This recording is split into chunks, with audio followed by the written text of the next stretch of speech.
your new নাম। আরে তুমি এখানে? এলাম তোমাকে দেখতে। আমাকে দেখতে? হ্যাঁ, আর কত কাজ করবা? হ্যাঁ, এত টাকা নিয়ে কোথায় যাবা? কোথাও না, কোথায় আর যাবো? কিন্তু আমাকে তো যেতে হবে। কোথায় যাবে তুমি? আমাদের বাড়িতে। ও আচ্ছা, যাও ঘুরে আসো, ভালো লাগবে। ঘুরে আসো আবার কি? তুমিও তো যাচ্ছ আমার সাথে। মানে আমি কেন যাব? তোমাকে আমার সাথে যেতে হবে। আরে না, কি বলো? আমি গিয়ে কি করবো? আমি এত কিছু জানি না, মা তোমাকে সাথে নিয়ে যেতে বলছে।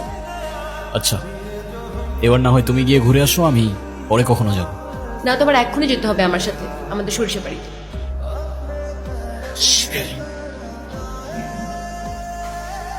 ও কবি, ওর কথাই তোমাদেরকে বলছিলাম। সেটা তো ঠিক আছে। তা বাবা, কেমন আছো তুমি? আসতে কষ্ট হয়নি তো? জি আলহামদুলিল্লাহ ভালো। আর না, আসতে একদমই কষ্ট হয়নি। আপনারা সবাই ভালো আছেন তো? ভালো আছি। জয়ের মা, ওরা অনেক দূর থেকে এসছে, তুমি ওদের জন্য খাবারের ব্যবস্থা করো। হ্যাঁ তো, আমার কত রান্না পড়ে আছে। আর শোন, তুই আমার সাথে চল, ওর রুমটা সুন্দর করে গুছিয়ে দিবি। হ্যাঁ, চলো। আয়। মনে হচ্ছে এখানে, এই গ্রামে আমি আগেও এসেছিলাম। তাই নাকি? তো কবে এসেছো শুনি? জানি না। ও সব জানে, না জানে ভান ধরছে। স্যার, পরে কি খাইয়া দেবো? এখন কিচ্ছু করতে হবে না, সময় সুযোগ মতো সবকিছু আমি দেখবো। একজন অ্যাকাউন্টেন্ট, একজন পিএস, আপনাদের ছোট স্যারের তো বেশ বড় ব্যাপার স্যাপার মনে হচ্ছে। হ্যাঁ? জি স্যার, বলতে পারেন। কি নিয়ে কথা হচ্ছে শুনি?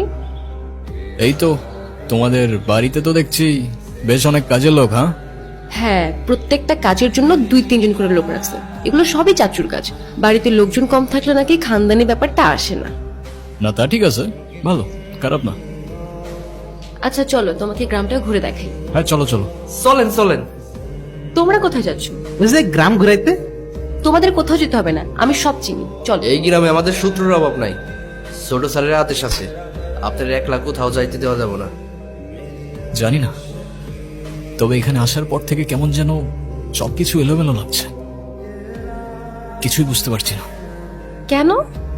সেটাও জানি না। আচ্ছা আমাকে একটা কথা বলো তো, আমার ফেসের সাথে কি তোমাদের এখানের কারোর চেহারা মেলে? অবশ্যই মেলে, আমার চোখ শকুনের চোখ। কিন্তু দাদা, এক স্যার তো অনেক মানুষ আছে এই দুনিয়াতে। হ, আমিও শুনছি, কিন্তু একই দেশে কি থাকে? আছে তো, ওই যে ইন্ডিয়াতে শাহরুখ খানের কপি, সালমান খানের কপি। আমার মনে হয় আপনারা যারা খুঁজতেছেন, এই ভাইও সেই লোকের কপি।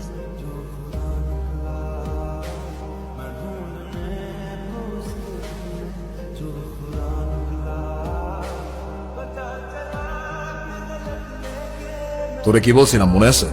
সেই জন্যই তো গিয়েছিলাম কাকা বাবু। তাদের মধ্যে দেখি মধুর সম্পর্ক। জি স্যার, জুই ম্যাডাম আর কবির স্যারের মধ্যে মনে হয় প্রেম ঘটিত কোনো সম্পর্ক আছে। তারা লুকিয়ে লুকিয়ে কথা বলে। কবির নাকি আরিয়ান? আরিয়ান কেমন হয় কন দেখি, আমরা তো নিজেরা। এই উত্তম দা, কি করতে চাইছিল কও, কথা শেষ করো। দেখো মেন, তুমি তো অনেক বেশি কথা বলো। বেশি কথা বলা লোক আমার একদম পছন্দ না। জি স্যার। একটু কম কম কথা বলো। জি স্যার। আর উত্তম, ওর দিকে খেয়াল রাখ, কোনো রিস্ক নেওয়া যাবে না। সুযোগ পয়সা সবই কোপ দিতে হবে। এখান থেকে আসছো, সেখানে ফিরে যাও, নইলে মরবা। নিজের মরণ কেন ডেকে আনছো? আপনি কি বলতেছেন আমি কিছু বুঝতে পারতেছি না। মরবো মানে? কে মারবে আমাকে? যে বাড়িতে আসছো তারাই তোমারে মারবে। খুনের হাতের রক্ত এখনো শুকায়নি। তোমার বাবাকে আমি চিনি। যাইবা না আমার লগে?